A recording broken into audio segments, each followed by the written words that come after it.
वृंदावन की मिट्टी। शोभा नाम की औरत जिसकी बहन वृंदावन में रहती थी, एक दिन वह उसको मिलने के लिए वृंदावन गई।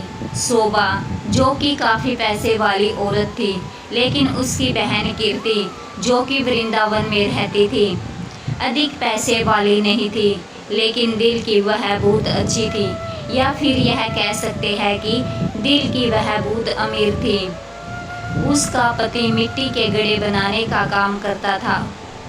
शोभा काफ़ी सालों बाद अपनी बहन को मिलकर बहुत खुश हुई, लेकिन उसमें थोड़ा सा अपने पैसे को लेकर घमंड भी था। वो कीर्ति के घर हर छोटी बात पर उसकी चीज़ों में से कमी निकालती रहती थी, लेकिन कीर्ति उसको कुछ ना कहकर बस यही कह देती थी कि जो बिहारी जी की इच्छा। लेकिन शोभा प्रत्येक बात में उसको नीचा दिखाने का प्रयास करती। कीर्ति ने अपनी ओर से अपनी बहन की आवभगत में कोई कमी ना छोड़ी। उसने अपनी बहन का पूरा ख्याल रखा। उसने उसको वृंदावन के सारे मंदिर के दर्शन करवाए और उनकी महिमा के बारे में बताया। शोभा यह दर्शन करके खुश तो हुई और उसने महिमा भी सुनी, लेकिन उसका इन चीज़ों में इतना ध्यान नहीं था, बस दर्शन करके वापस आ गई। उसको वृंदावन में रहते हुए काफ़ी दिन हो गए।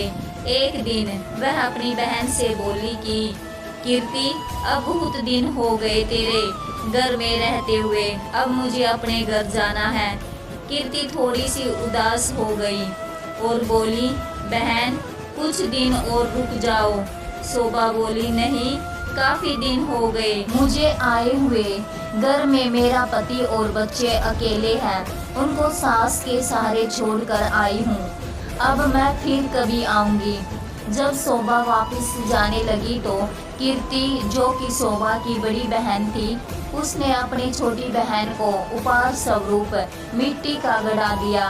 घड़े को देखकर शोभा हैरान सी हो गई और मन में सोचने लगी, क्या कोई उपहार में भी घड़ा देता है? लेकिन कीर्ति की आंखों में आंसू थे, लेकिन शोभा उससे नजरें चुराती हुई जल्दी जल्दी वहां से चली गई। सारे रास्ते शोभा यही सोचती रही कि मैं घर जाकर अपनी सास और पति को क्या बताऊंगी कि मेरी बड़ी बहन ने मुझे घड़ा उपहार के रूप में दिया है। तो उसको इस बात से बहुत लज्जा आ रही थी। उसने सोचा कि मैं घर जाकर झूठ बोल दूंगी कि घड़ा मैं खरीद कर लाई हूँ, मुझे तो मेरी बहन ने काफ़ी कुछ दिया है। इसी तरह सोचती सोचती वह घर पहुंची और उसने घर जाकर घड़ा अपनी रसोई के ऊपर रख दिया। उसको मन में बहुत ही गुस्सा आ रहा था कि मेरी बहन क्या इस लायक भी नहीं थी कि छोटी बहन को कुछ पैसे उपहार में दे सके। अब उसको अपने घर आए काफ़ी दिन हो गए। गर्मियों के दिन थे, तभी उसके गांव में पानी की बहुत कठिनाइयाँ आने लगी। कुएं में, नदियों में पानी सूख गया। उसके गांव के लोग दूर दूर से पानी भरकर लाते थे। एक दिन शोभा बहुत दूर जाकर पानी भर रही थी। वहां पर और भी औरतें पानी भरने के लिए आई हुई थी, तो जल्दी पानी भरने की होड़ में धक्का मुक्की में शोभा का घड़ा टूट गया। शोभा दूसरी औरतों पर चिल्लाने लगी, यह आपने क्या किया? बड़ी कठिनाई से तो मैंने पानी भरा था, आप लोगों ने धक्का मुक्की करके मेरा घड़ा तोड़ दिया है। अब वह उदास मन से घर आई।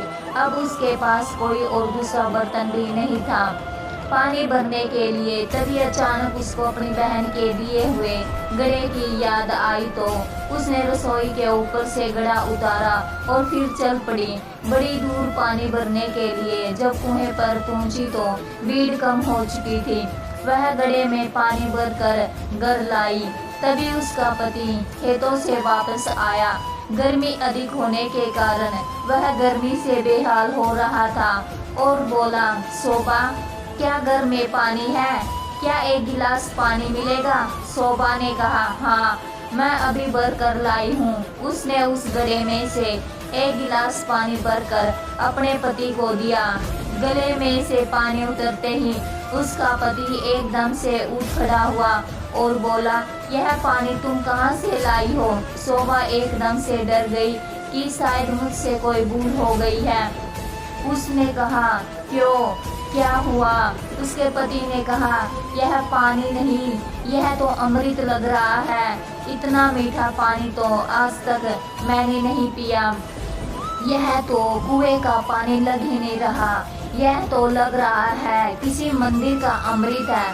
शोभा बोली, मैं तो कुएं से नहीं भर कर लाई हूँ, यह देखो गड़ा भरा हुआ है। उसके पति ने कहा, यह गड़ा तुम कहाँ से लाई थी? उसने कहा, जब मैं वृंदावन से वापस आ रही थी तो मेरी बहन ने मुझे दिया था। यह सुनकर उसका पति चुप हो गया।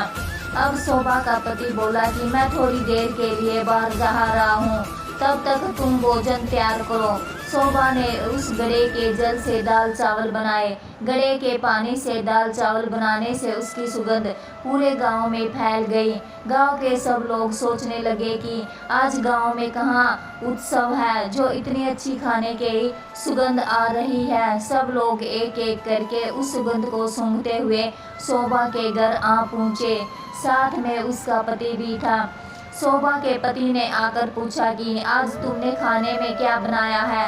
शोभा ने कहा कि मैंने तो दाल और चावल बनाए हैं।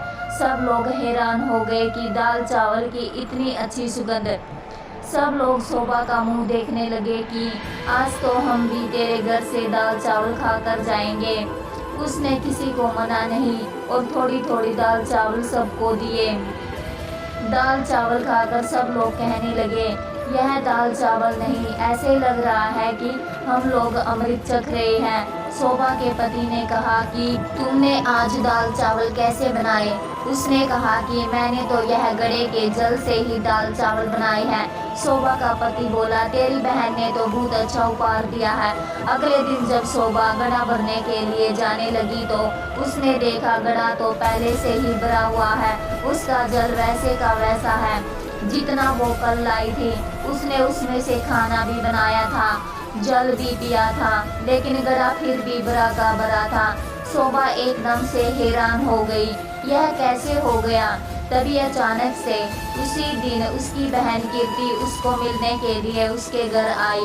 तो शोभा अपनी बहन को देखकर बहुत खुश हुई, उससे गले मिली, उसको पानी पिलाया। शोभा ने अपनी बहन को कहा कि दीदी, यह जो तूने मुझे गड्ढा दिया था, यह तो बहुत ही चमत्कारी गड्ढा है। मैंने तो तुझ समझकर रसोई के ऊपर रख दिया था, लेकिन कल जब से इसमें जल भरा हुआ है तब से जल भरा हुआ है। इसका जल इतना मीठा है और इसके जल से मैंने दाल और चावल बनाए जो कि अमृत के समान बने थे। उसकी बहन बोली, अरे ओ मेरी बोली बहन, क्या तू नहीं जानती कि यह गड्ढा ब्रज की रज यानी वृंदावन की माटी से बना है, जिस पर साक्षात किशोरी जी और ठाकुर जी नंगे पांव चलते हैं। उसी रज से यह गड्ढा बना है। यह गड्ढा नहीं, साक्षात किशोरी जी और ठाकुर जी का स्वरूप तुम्हारे घर आया है। यह सुनकर उसकी बहन अपने आप को कोसती हुई और लज्जित होती हुई अपनी बहन के कदमों में गिर पड़ी और बोली, मुझे क्षमा कर दो, जो मैं वृंदावन की रज की महिमा को ना जान सकी। जिसकी माटी में इतनी शक्ति है तो उस बांके बिहारी और लाडली जो में कितनी शक्ति होगी। मैं अज्ञानी मूर्ख ना जान सकी, मुझे ब्रज रज की महिमा और उसकी महत्ता का ज्ञान नहीं था, मुझे क्षमा कर दो। उसकी बहन ने उसको उठाकर गले लगाती हुई बोली कि बहन, किशोरी जी और ठाकुर जी बहुत ही करुणावतार है। तुम्हारे ऊपर उनकी कृपा थी जो इस गड्ढे के रूप में, इस रज के रूप में तुम्हारे घर पधारे। शोभा बोली, बहन, तुम्हारे ही कारण मैं धन्य हो उठी हूँ, तुम्हारा लाख लाख धन्यवाद। ऐसी ही और वीडियो के लिए हमारे चैनल को सब्सक्राइब करें। धन्यवाद। जय जय श्री राधे राधे।